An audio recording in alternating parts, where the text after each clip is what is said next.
We never realized who was being pushed to the edge. Everyone watched as that loudmouth executive humiliated the quiet, tired dad, fully expecting him to cower like an easy victim. We never expected an elite Tier 1 operator. Before we even realized what happened, the dad had snapped his arm. And the billionaire, watching from our corner, was about to change their lives forever. Heavy morning rain lashed the tall windows of our crowded coffee shop. Just a quiet, high-end spot in the middle of Chicago's financial district. It was a Tuesday morning, exactly 8:15. The morning rush hour where corporate elite mixed with tired parents and students. Sitting quietly in a dark corner booth was Audrey Sinclair. She wore a simple beige trench coat over a dark turtleneck. To us, she seemed like any tired professional needing a double espresso. In reality, she was the powerful CEO running Sinclair Global Holdings, a private equity giant worth well over $12 billion. She had ditched her tight security detail for just 30 minutes. 30 minutes of quiet before a board meeting to finalize her hostile takeover of a failing firm called Apex Equities. Audrey loved watching people. It was how she built her empire, studying small gestures and body language, finding the quiet truths people hid behind their public masks. And that morning, her focus shifted to a man and his young daughter sitting just 2 tables away. To everyone there, the dad in his late 30s seemed a study in contrasts. He wore a faded flannel shirt, worn denim jeans, and scuffed work boots. His dark hair was a bit overgrown. A jagged silver scar ran along his jawline beneath a neatly trimmed beard. Yet despite his rugged blue-collar look, we could easily see a profound gentleness in how he treated his little girl. From their hushed conversation, Audrey learned her name was Lily. She was about 6 years old, missing a front tooth, wearing a bright yellow raincoat that swallowed her small frame. The tired dad, Hayes, was carefully cutting a blueberry muffin into tiny bite-sized pieces. His large, calloused hands moved with incredible delicacy. "Eat the blueberries first, Bug," Hayes whispered, offering a warm, tired smile that reached his eyes. "They make you smarter. That is a scientific fact." Lily giggled, her bright laughter momentarily cutting through the low hum of the cafe. "You made that up, Daddy." "I would never lie to a princess," Hayes replied, tapping her nose lightly. It was a beautiful, quiet moment, but we saw it shattered seconds later when Preston arrived. Preston stormed into our quiet shop like he owned the entire building. He wore a sharp, custom Italian suit that practically screamed new money. A Bluetooth piece was jammed in his ear, and he was practically screaming into it.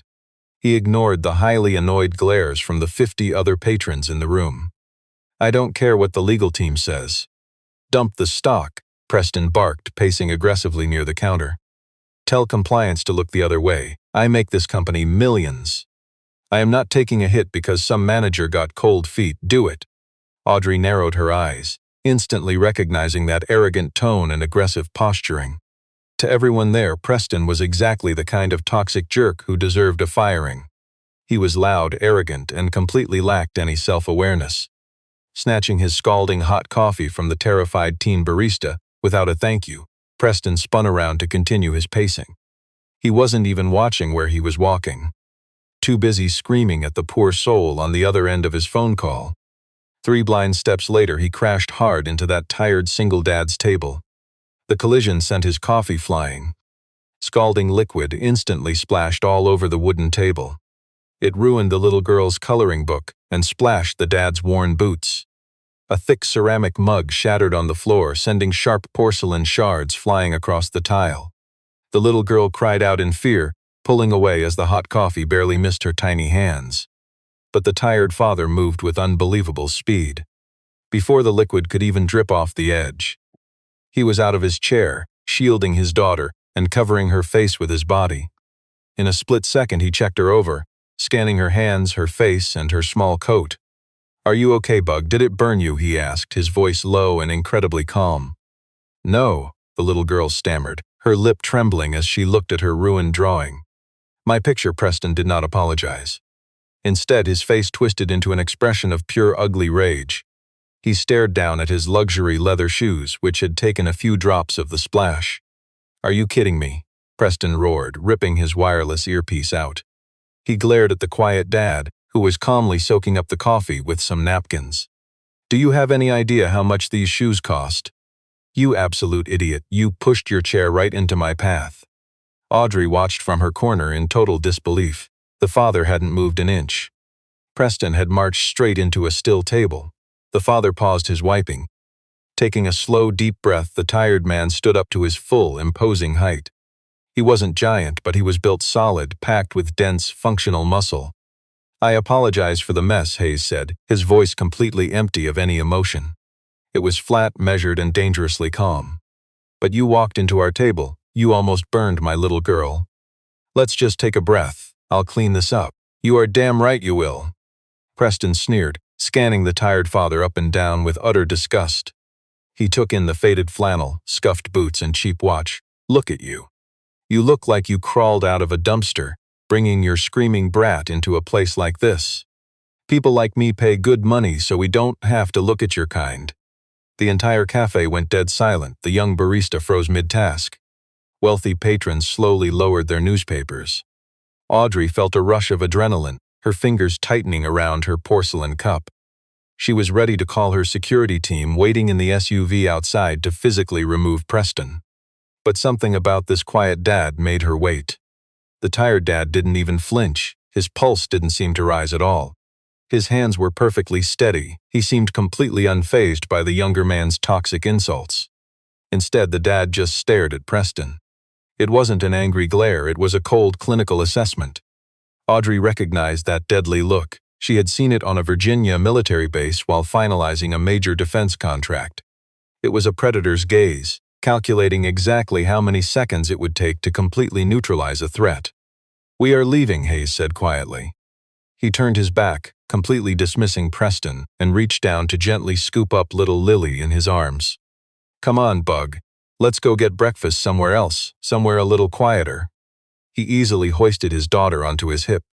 She buried her face in his neck, terrified of the loud, angry man in the suit. But Preston, fueled by ego and mistaking this father's calm retreat for absolute weakness, was not done yet. He simply could not tolerate being ignored by someone he considered beneath him. Hey, I didn't say we were finished. Trash, Preston barked, stepping directly into Hayes's path to block him from the exit. The cafe air turned thick, heavy with the suffocating tension of a violent clash about to erupt. Audrey leaned forward in her booth, her eyes locked onto the intense confrontation. She immediately noticed the microscopic shifts in Hayes's body. With Lily cradled on his left hip, Hayes subtly shifted his weight to the balls of his feet. He bladed his stance, keeping his daughter shielded while leaving his dominant right side completely free. Move out of the way, Hayes said. The words were polite, but the tone was absolute. It was a warning, pure and simple. Or what? Preston mocked, throwing his arms out wide. He scoffed, scanning the silent cafe patrons, playing to an audience that was already deeply horrified by him. Are you going to assault me with your kid right there? Go ahead, tough guy, let's see it. I have lawyers on retainer who make more in a week than you've seen in your entire miserable life. You touch me, and I will not only take every single penny you have in the bank, but I will make sure Child Protective Services takes your kid. At the mention of taking his daughter, a collective gasp rippled through the entire cafe. It was an unforgivable line to cross, and Audrey felt a cold fury settle deep in her stomach. She reached into her pocket, tightly gripping her phone. With one text message, she could destroy Preston's career, his finances, and his entire existence. But she hesitated, completely captivated by the quiet iron discipline of the man in the flannel shirt. Hayes closed his eyes for a mere fraction of a second. Audrey watched his chest rise and fall in a very precise, specific rhythm. 4 seconds in, hold for 4 seconds out, box breathing. It was a technique taught to elite combat operatives to control their heart rates during high-stress firefights. He was literally fighting his own muscle memory, forcing his highly trained body not to react. I am going to ask you one final time, Hayes whispered, his voice dropping a terrifying octave. It took on a gravelly, resonant quality that sent a cold shiver down Audrey's spine. Step aside. Right then, the cafe door chimed and 2 large men walked in. Both were wearing identical, expensive suits. Thick-necked, broad-shouldered former college linebackers who had traded the football field for corporate finance. They instantly locked eyes with Preston. Hey, Prez, everything good here? The larger man asked, cracking his knuckles as he assessed the unfolding situation. He glared at Hayes and smirked. "This guy giving you trouble?" Preston's inflated confidence instantly skyrocketed with the arrival of his loyal subordinates. "Yeah, actually, this homeless-looking loser just ruined my entire morning. He refuses to pay for the dry cleaning of my suit." Now it was 3 against 1. We saw 3 rich, arrogant bullies against a single dad holding his crying little girl. The cafe manager, a pale, trembling man in his 50s, finally found his courage and scurried out from behind the counter. "Gentlemen, please, let's not have a scene here." "Sir," the manager pleaded, looking at Hayes, "maybe it is best if you just leave." "He's not going anywhere," Preston snapped, pointing a manicured finger directly at Hayes's chest. "Not until he gets down on his knees and apologizes. And empties whatever change is in his pathetic wallet to pay for my time." The little girl started crying in earnest now, her tiny hands gripping his collar. "Daddy, I am scared, let us go home." The sound of his daughter's tears was the final trigger. We watched it happen. It was like a physical switch flipped behind his eyes. All the tired, gentle fatherly patience completely vanished, replaced by a chilling, dead-eyed void. "It is okay, Bug," he murmured softly to his daughter. His voice was soothing, a complete contrast to the lethal tension in his muscles. "Close your eyes, count to 10 for me, okay? Just like we practice." 1, the little girl sobbed, burying her face into his neck and shutting her eyes tight. 2, Preston laughed, a harsh, ugly sound. "What is this?" "Some kind of coping mechanism for losers. You really are pathetic." Preston reached out and shoved the father hard on his right shoulder. It was a fatal mistake. Preston expected resistance. He expected a shouting match, a clumsy punch, or a cowering retreat. Instead, he got a brutal lesson in kinetic energy and total destruction. What happened next took exactly 4.2 seconds. We knew this because Audrey, her mind trained for precision, counted the beats in sheer disbelief. When Preston's hand made contact with his shoulder, the dad didn't flinch. He didn't stumble backward. Instead, his right hand shot up with blinding speed, but he didn't punch. He simply trapped Preston's wrist, stepping deep inside his guard. With a brutal twisting motion requiring almost no effort, he torqued the arm downward. A sickening pop echoed through the silent cafe. Preston didn't even have time to scream. The shock of his shoulder dislocating instantly stole his breath away. His knees buckled, his face turning pale as he collapsed toward the floor. But the father wasn't even looking at him anymore. His gaze had already locked onto the 2 massive bodyguards. Seeing their boss fall, the largest goon roared and lunged forward, throwing a heavy, wild punch at his jaw. He didn't drop his daughter. He simply pivoted on his heel, swaying back just enough to let the massive fist miss by half an inch. Using the bodyguard's own forward momentum against him, he slammed his forearm down onto the back of the man's neck, right at the base of the skull. It was a precision strike, delivering maximum blunt force to the vagus nerve. The giant folded like a cheap lawn chair. His eyes rolled back before his body even hit the polished tile floor. He went down hard, completely unconscious, while the second guard froze. His brain simply couldn't process this sudden, terrifying shift in reality. Just a moment ago, they were bullying a helpless father. Now, 2 of his buddies lay on the floor, completely neutralized. He hesitated, looking toward the exit, but panic pushed him to fight anyway. He reached inside his coat, gripping a heavy metal travel mug he had brought along, desperately trying to use it as a weapon. 3. Lily whispered against her dad's neck, keeping her eyes squeezed tightly shut. The tired dad stepped forward, closing the gap instantly.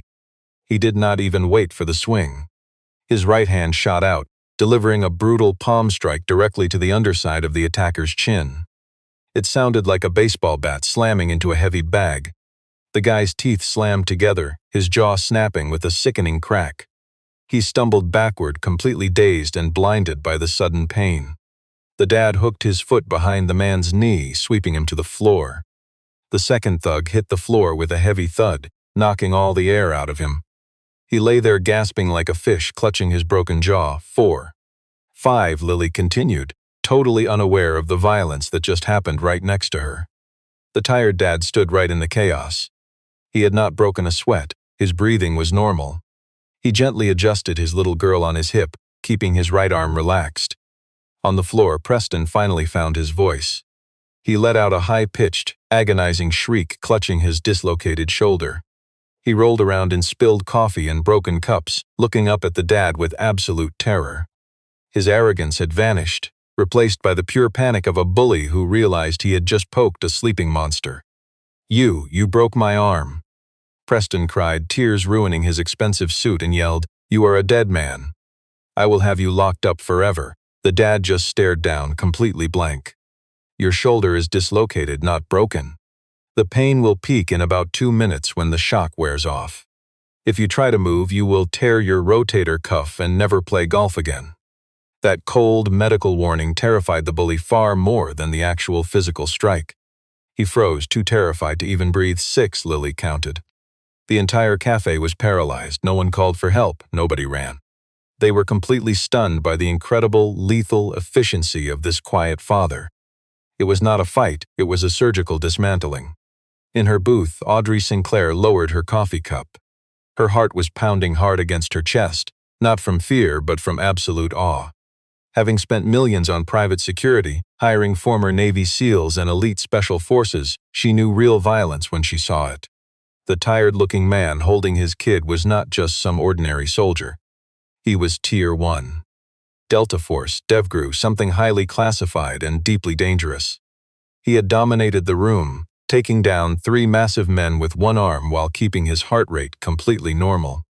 That kind of elite mastery only comes from years of surviving in the darkest and most unforgiving places on Earth. Outside, the distant wail of police sirens started cutting through the morning air. The nervous cafe manager had already triggered the silent alarm. Hearing the sirens, a dark shadow crossed his face. He knew exactly how this looked. A poorly dressed single dad standing over 3 wealthy, bleeding executives in a luxury neighborhood. The arriving police wouldn't ask questions. They'd draw weapons, handcuff the tired dad, and call social services.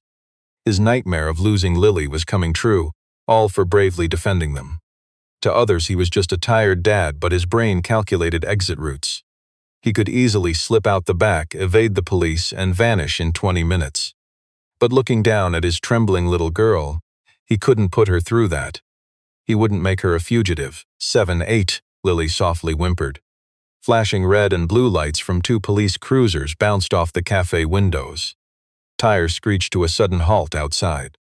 Preston, groaning in agonizing pain, managed a bloody, triumphant grin. "Hear that? You're done. You are going to prison, and your kid goes to foster care." The brave, exhausted father stood perfectly still, bracing for the inevitable. He gently stroked her hair, preparing to hand his daughter over, so she wouldn't watch him get arrested. But before the police officers could even push through the glass doors, a sharp woman's voice suddenly cut right through the quiet of the cafe. It was crisp, authoritative, and accustomed to total obedience. "He isn't going anywhere," the voice declared. Every eye, including the brave father's, snapped toward the corner booth as Audrey Sinclair stood up. She unbuttoned her trench coat, letting it fall open to reveal an immaculate, sharply tailored suit. She picked up her leather briefcase and stepped forward slowly, walking deliberately toward the center of the room. The sharp clicking of her heels sounded like gunshots in the silent cafe. She stopped directly in front of the quiet, brave father, studying him. Then down at the groveling Preston. 9-10, Lily finished softly, finally opening her eyes. Audrey gave the little girl a warm smile before turning a freezing, sharp gaze onto Preston. "Preston, isn't it?" Audrey asked, her voice dropping the room's temperature by 10 degrees. "Vice President of Acquisitions at Apex Equities." Preston winced, squinting up at her. Who are you?" Suddenly the cafe doors burst open. 4 heavily armed officers rushed inside, hands on holsters, scanning the room for any threat. "Chicago police, nobody move. Who called this in?" Before the manager could speak, Audrey stepped directly between the officers and Hayes. She reached inside her blazer and pulled out a sleek black card holder. She flipped it open, revealing an identification card that made the lead officer freeze. "Officer," Audrey said smoothly, her commanding tone leaving no room for argument. "My name is Audrey Sinclair, CEO of Sinclair Global. You are standing in a building owned by my holding company. I witnessed the entire incident." She pointed a sharp finger at the sobbing Preston. "This man," she stated loudly, making sure everyone in the cafe heard. and his associates launched an unprovoked, violent attack against my new head of security. This brave father's calm facade cracked for just a split second as he watched her. He didn't know this woman, and he definitely didn't work for her. Audrey turned her head slightly, locking eyes with the silent father. In that brief, fleeting glance, an unspoken pact was sealed. "Play along," her eyes demanded. "I have your back." Audrey turned back to the stunned officers, making it clear this tired father was just protecting his little girl from 3 drunk, violent attackers. She confirmed she had the entire clash captured on her security cameras. "I expect these 3 arrested for assault and child endangerment immediately," she demanded. Preston's uninjured arm went limp. He couldn't believe his ears. He stammered that she was lying, but Audrey just looked down coldly. Her smile was ice cold. "Actually, Preston, as of 8 a.m. this morning, Sinclair Global officially bought a controlling stake in your company, meaning I am now your boss. Or rather, I was." She leaned closer, ready to end his career right then and there. "You're fired, Preston. My lawyers will have you bankrupt by Friday." The police officers were caught completely off guard, staring at the bleeding, groaning corporate bullies on the floor and the sheer undeniable power of Audrey Sinclair. They quickly softened their aggressive stance. The grizzled 20-year veteran, Detective Miller, recognized the powerful CEO immediately. In the cutthroat business world of Chicago, crossing the billionaire head of Sinclair Global was a fast track to ruin. Miller holstered his gun and signaled for his entire team to back off. He looked at the shattered cups and spilled coffee. Then he looked at the 3 beaten men, finally facing Preston. The bully was still crying on the wet floor, clutching his dislocated shoulder. "Get up," Miller barked, pulling the weeping man up by his good arm. Preston let out another loud, pathetic shriek of pain. "You have the right to remain silent. I suggest you start using it." "She's lying," Preston sobbed, his expensive suit ruined with dirt and coffee. "He attacked us. Just look at my men." Audrey didn't even bother looking back at the pathetic man. Instead, she turned her complete attention to the brave father. He was still standing there like a shield, holding his daughter close to his chest. The dangerous tension finally began to leave his broad shoulders. But his protective gaze stayed sharp, scanning the room before meeting Audrey's eyes. He knew she had just lied under oath, protecting a tired father from a broken system. "My car is waiting in the back alley," Audrey said softly. Her voice softened instantly, turning from cold authority to gentle warmth. "The media has police scanners. They will swarm this place in less than 3 minutes. If you want to keep your daughter safe from the cameras, come with me now." The protective father hesitated for just a split second. Years of training told him never to trust a stranger, no matter what. But he looked down at Lily, her tiny hands clutching his worn flannel shirt. Then he met Audrey's steady, honest gaze. The protective father gave a firm nod. Moving from the humid, chaotic cafe into the massive vehicle, into the quiet, armored luxury of her private car, felt like entering another world. The thick doors shut with a heavy, silent thud, immediately cutting out the loud sirens and the shouting crowds left behind. Lily slowly looked up from her father's shoulder, her wide eyes staring in wonder at the beautiful white seats.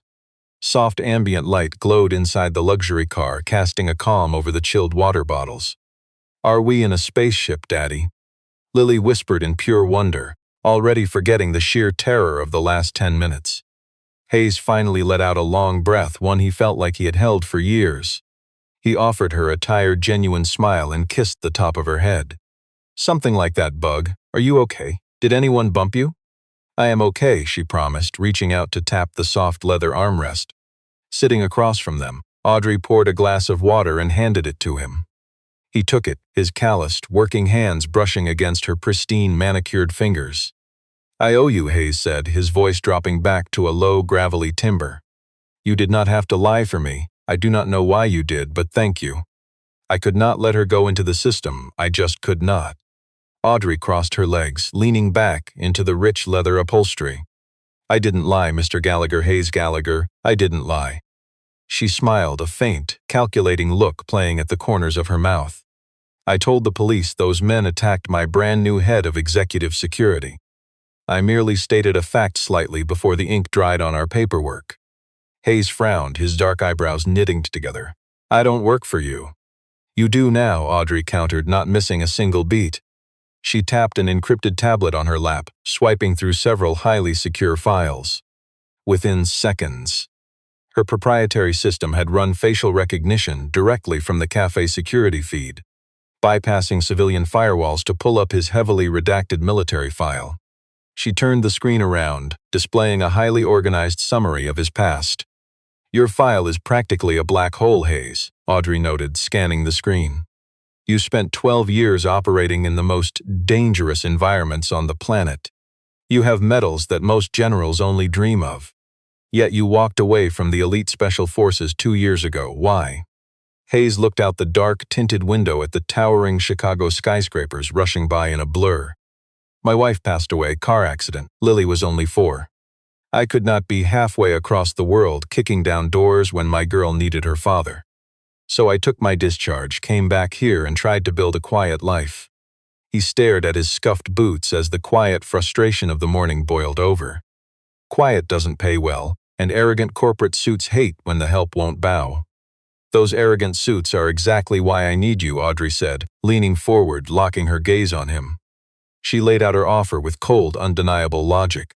The threat was real. As a billionaire executing aggressive, hostile takeovers of corrupt corporations, Audrey faced constant death threats. Stalkers and corporate espionage. The problem? Her current guards were flashy, muscle-bound hired guns who only looked intimidating. But they lacked the brilliant, invisible discipline required for real survival. The solution was Hayes, a tired father who could drop 3 heavy attackers in 4 seconds without his pulse spiking. All while shielding his child. I need a ghost, Hayes. Someone who sees the danger before it strikes. Someone who doesn't panic, Audrey said, her voice dropping to a serious, businesslike tone. I'll start you at $400,000 a year with full medical for Lily. And a schedule that guarantees you are home every night to tuck her in. No deployments, no black ops, just keeping me alive while I clean up this city's corporate trash. The tired dad stared. The sheer size of her offer was staggering. It would instantly wipe out his debts and secure Lily's college fund. And finally move them out of their cramped, leaky apartment. Why trust me? The cautious father asked, his eyes narrowing in suspicion. You just saw me break a man's arm. Because of how you broke it, Audrey replied sharply. You showed restraint. You didn't strike until you had to, and stopped when the threat was neutralized. You are a real professional. Do we have a deal? She extended her hand. He looked at her hand, then down at Lily, who was busy tracing shapes on the window. He reached out and gripped Audrey's hand firmly. Deal. 6 months later, the corporate world of Chicago had changed, and so had this father's life. His transition from a struggling blue-collar dad to the ultimate protector of the corporate security world was effortless. But Hayes didn't wear a uniform. He hated the cheap black suits and earpieces that made bodyguards stick out like sore thumbs. Instead, using Audrey's incredibly generous expense account, he chose sharp charcoal suits that hid his powerful build and the custom Glock 19 against his ribs. He looked like an executive, blending right into high-stakes boardrooms and luxury galas. Preston's downfall had been swift and merciless. True to her word, Audrey completely dismantled the man's entire life. Preston was formally charged with assault and child endangerment. Her lawyers filed a massive lawsuit for damages on behalf of little Lily. The investment firm fired Preston without any severance. They enforced a brutal non-compete clause, leaving him unemployable in finance. Last Hayes heard, Preston had lost his penthouse and luxury cars, and was now working a basic retail job 3 states away. He struggled to even lift boxes above his head, thanks to his permanently damaged shoulder. The 2 hired thugs took plea deals and vanished into obscurity, terrified of ever crossing paths with that quiet father again. It was a chilly Friday evening in November. The massive skyscraper was mostly empty, except for crews on the executive floor. Inside Audrey's corner office, a very different negotiation was taking place. But I want the pink one, Lily demanded, crossing her tiny arms. Mimicking a stern boss, she sat in Audrey's giant leather desk chair. She spun around, wearing a beautiful new private school uniform. Audrey sat on the edge of the desk, holding 2 different, colored folders that had the blueprints for the new playground at Lily's school. A project fully paid for by a quiet donation from Audrey. The green matches your school, Lily, Audrey reasoned, holding back a laugh. It's aesthetically cohesive. Pink is scientifically better, Lily argued, repeating a phrase she got from her dad. It is a fact. Hayes stood by the massive floor-to-ceiling window, watching the two most important women in his world. He adjusted his silk tie, leaning casually against the glass. The heavy burden of survival that had crushed his shoulders for 2 years was finally gone. He was respected now, highly compensated too. Most importantly, he was safe. She has a point, boss, Hayes chimed in. A rare, genuine grin spread across his bearded face. Never argue with the science. Audrey rolled her eyes playfully, tossing the green folder into the trash. Fine, Pink it is. You are a ruthless negotiator, Lily Gallagher. When you turn 18, I am immediately hiring you for acquisitions. Lily giggled, hopping off the massive chair and running to wrap her arms around his legs. He hoisted her up easily, resting her on his hip, just as he had on that fateful rainy morning in the café. But this time there was no fear, no threat looming over their heads. Audrey stood up and walked over to them. She looked out at the glittering skyline of the city she conquered. We have the charity gala in an hour, Audrey said. Her tone shifted back to business, though a deep warmth remained in her eyes. The mayor will be there, along with the CEO of that tech firm.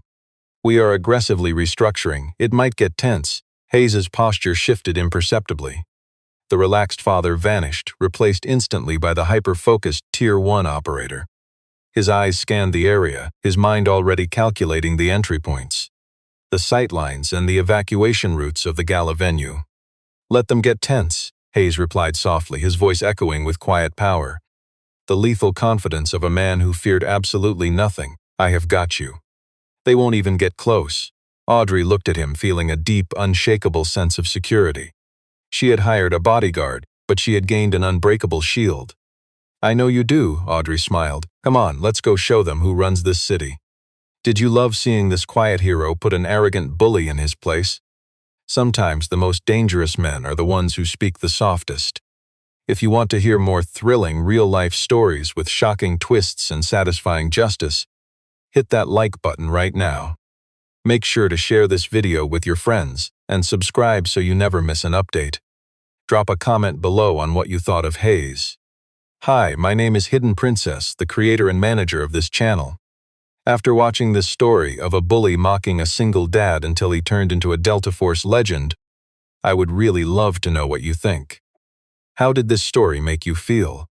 What stood out to me was the contrast between quiet strength and loud, empty arrogance. Hayes never cared about proving himself. His only focus was protecting his daughter and staying cool under pressure. Sometimes the strongest people are those who do not need attention or recognition to do the right thing. Do you think Hayes showed more strength through his incredible self-control or through his actions when things escalated? And what was your absolute favorite moment in the story? It is a powerful reminder that we never truly know what someone has been through. Never judge a tired dad. Respect goes a long way. Thanks for sharing this father's journey today. If this father's bravery touched you, leave a comment below. Please like and subscribe to hear more stories about quiet heroes like him.